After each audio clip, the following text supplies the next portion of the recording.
Hello વિદ્યાર્થી મિત્રો, મારા કાળજાના કટકાઓ. આજે આપણે જે ટોપિક ઉપર વાત કરવાની છે એ ટોપિકનું નામ છે જૈવ વિવિધતાની નુકસાનીના કારણો. પહેલા તો સમજો કે જૈવ વિવિધતા એટલે શું. તો કે જૈવ એટલે સજીવ, વિવિધતા એટલે અલગતા, અલગ અલગ. તો કે પૃથ્વી ઉપર અલગ અલગ સજીવો જે છે. સજીવ એટલે શું? તો કે આપણે 11મા શરૂઆતના ચેપ્ટરમાં જોઈએ તો 11મા ધોરણમાં શરૂઆતના ચેપ્ટરોમાં ચેપ્ટર નંબર 2 માં વિટેકર નામના વૈજ્ઞાનિકે એક સૃષ્ટિ આપી, 5 સૃષ્ટિ વર્ગીકરણ પદ્ધતિ. આ 5 સૃષ્ટિ વર્ગીકરણ પદ્ધતિમાં વિટેકરે કહ્યું કે ભાઈ દુનિયામાં જેટલા બી સજીવો છે એ ટોટલ 5 સૃષ્ટિમાં વર્ગીકૃત છે. તો કે કયા કયા સજીવો? તો કે 5 સૃષ્ટિમાં આવે મોનેરા, પ્રોટિસ્ટા, ફૂગ, વનસ્પતિ સૃષ્ટિ અને પ્રાણી સૃષ્ટિ. મોનેરામાં તો કે આર્કીબેક્ટેરિયા અને યુબેક્ટેરિયા, પ્રોટિસ્ટામાં ક્રાઇસોફાઇટ્સ, ડાયનોપ્લાઝેટ, યુગ્લિનોઇડ, સ્લાઇમ મોલ્ડ અને પ્રજીવ. ફૂગમાં ફાઇકોમાઇસેટિસ, આસ્કોમાઇસેટિસ, બેસિડિયોમાઇસેટિસ, ડિટ્રોમાઇસેટિસ. વનસ્પતિ સૃષ્ટિમાં તો કે આઇકલર નામના વૈજ્ઞાનિકે વનસ્પતિ સૃષ્ટિને 2 જૂથમાં વર્ગીકૃત કરી. કઈ વનસ્પતિ? તો કે એક અપુષ્પી અને બીજી સપુષ્પી.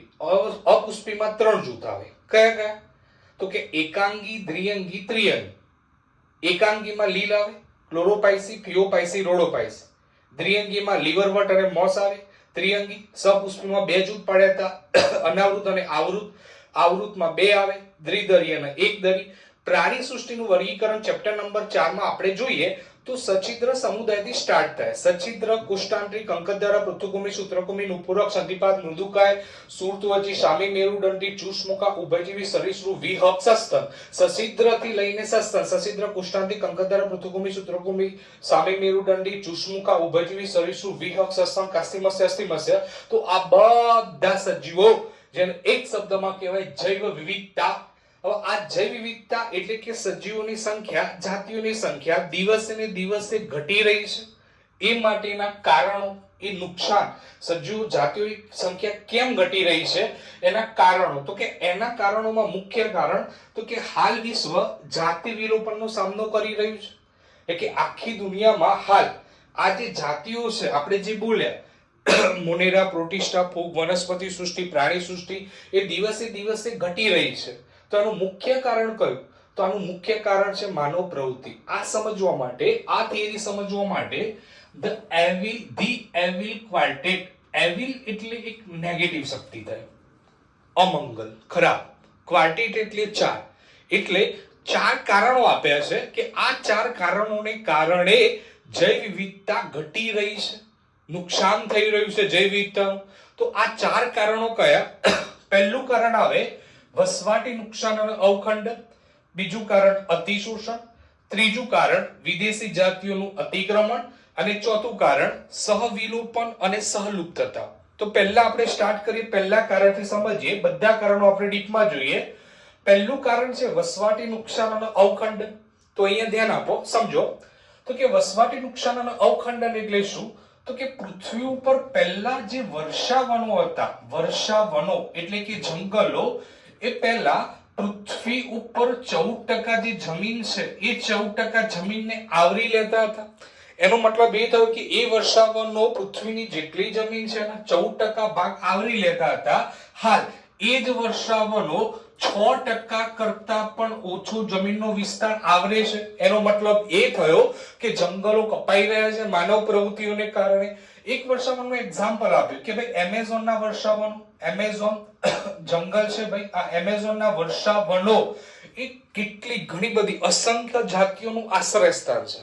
હવે એમેઝોનના વર્ષાવનો જંગલોમાં જે વૃક્ષો છે એને કાપવામાં આવે. કેમ કાપવામાં આવે? તો એનું કારણ આપ્યું કે એમેઝોનના વર્ષાવનોમાં સોયાબીનની ખેતી કરવા માટે, સોયાબીનની ખેતી અને ઢોરના ચારા, ઢોર એટલે ગાય, ભેંસ, બકરી, આના ચારા માટે જેટલા બી જંગલોની અંદર વૃક્ષો હતા એ કાપવામાં આવ્યા અને એ જંગલને તૃણભૂમિ એટલે કે ઘાસના મેદાનમાં બદલી લેવામાં આવે. એટલે જંગલો તો કપાયા જ. આમ ત્રીજું કારણ એવું આપ્યું કે ભાઈ પ્રદૂષણને કારણે દિવસે ને દિવસે પ્રદૂષણ વધી રહ્યું છે. અને એ પ્રદૂષણને કારણે ઘણા બધા જે વસવાટ છે એ વસવાટ અવનતિકરણ પામ્યા છે, એટલે કે નાશ પામવાની સ્થિતિ ઉપર આવી રહ્યા છે. ચોથું કારણ આમાં એ આપ્યું કે ભાઈ માનવ પ્રવૃત્તિ, આપણી પ્રવૃત્તિને કારણે શું કર્યું કે આપણે જે વિશાળ વસવાટ હતો, જે મોટો જંગલ વિસ્તાર હતો, એને નાના નાના ખંડોમાં વેચી દીધું. નાના નાના ખંડોમાં વેચવું એને કહેવાય અવખંડન. એટલે નાના નાના ખંડોમાં વહેંચ્યું. હવે આ પ્રોબ્લેમ કોને ક્રિએટ કરશે તો કે સસ્તન સમુદાયના પ્રાણીઓ અને વિહક સમુદાય, જેને આ ચેપ્ટરમાં પક્ષીઓ તરીકે કીધું છે. સાથે સાથે પ્રવાસી પ્રવૃત્તિ ધરાવનારા પ્રાણીઓ, પ્રવાસી પ્રવૃત્તિ ધરાવનારા એટલે માઇગ્રેટ કરનારા પ્રાણીઓ કે જેમને રહેવા માટે મોટો જમીન વિસ્તાર જોઈએ, પણ માનવ પ્રવૃત્તિને કારણે જંગલો કાપ્યા, મોટો જે વિસ્તાર હતો એને નાના નાના ખંડોમાં અવખંડન કર્યું, નાના નાના ખંડોમાં વહેંચી દીધો. એને કારણે આ સજીવો, સસ્તન, પક્ષીઓ અને પ્રવાસી પ્રાણીઓ, એમની સંખ્યામાં જબરજસ્ત ઘટાડો નોંધાયો. તો આ પહેલું કારણ થયું વસવાટી નુકસાન અને અવખંડન. બીજા નંબરનું કારણ આપણે જોઈએ જૈવ વિવિધતાના નુકસાનીના કારણોમાં, તો કે બીજા નંબરનું કારણ કયું તો કે અતિશોષણ. માનવ શું કરે તો કે માનવ બે બાબતો પર, કઈ બે બાબતો તો કે આશ્રય અને ખોરાક માટે. પહેલો ટોપિક છે ખોરાક અને બીજો ટોપિક છે આશ્રય, રહેવા માટે. તો કે માનવ ખોરાક અને આશ્રય માટે હંમેશા જે પ્રકૃતિ છે એના ઉપર આધાર રાખે, પ્રકૃતિ ઉપર, કુદરત ઉપર આધાર રાખે.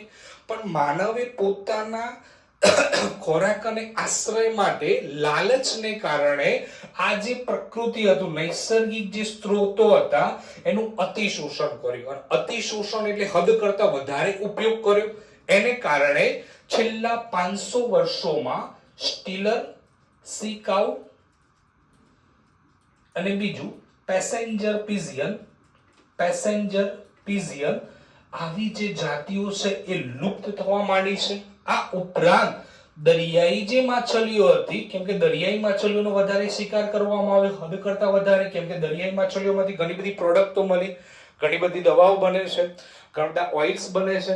તો આ દરિયાઈ માછલીઓનો શિકાર કરવામાં આવ્યો, હદ કરતા વધારે શિકાર એટલે અતિશોષણ. એને કારણે દરિયાઈ માછલીઓની સંખ્યા ઓછી થઈ ગઈ. આ ઉપરાંત વ્યવહારિક રીતે ઘણી બધી એવી જાતિઓ હતી કે જે ખાસ ઇમ્પોર્ટન્ટ, મહત્વની હતી, એનો પણ અતિશોષણ કરવામાં આવ્યો. એની કારણે દિવસે ને દિવસે જે જાતિઓ છે એમની સંખ્યા ઘટી રહી છે. તો આ બીજો ટોપિક થયો અતિશોષણ.